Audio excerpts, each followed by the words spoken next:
Di Kecamatan Bulakamba, tepatnya di Desa Kluwut dan Bulakparen, kawasan ini tumbuh mengikuti ritme kehidupan masyarakatnya. Permukiman padat berdiri berdampingan dengan lahan kosong yang belum termanfaatkan, sementara aktivitas perdagangan bergerak di sepanjang jalur Pantura. Kawasan ini memiliki potensi besar melalui Pasar Kluwut sebagai pusat ekonomi, Sungai Kluwut sebagai jalur distribusi perikanan, dan jalur Pantura sebagai penghubung regional.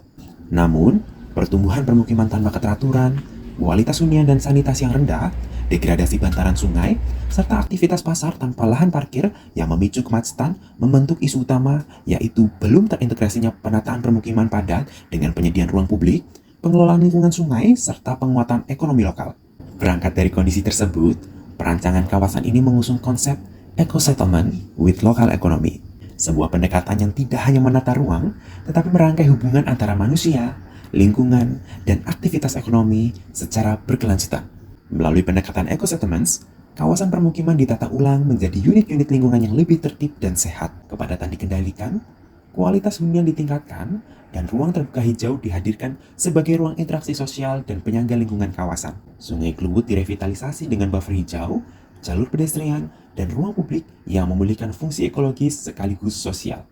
Di saat yang sama, ekonomi lokal diperkuat. Pasar Kluwut direvitalisasi agar lebih nyaman, tertib, dan mampu menampung aktivitas perdagangan tanpa mengganggu arus mobilitas. Jam operasional diatur, ruang pasar menjadi lebih fleksibel, dan aktivitas ekonomi baru seperti Pujasera View Sungai serta komersial skala kecil di permukiman hadir untuk mendukung UMKM dan kehidupan ekonomi sehari-hari. Seluruh kawasan kemudian dibagi ke dalam zona permukiman, ruang terbuka hijau, komersial, dan pelayanan umum.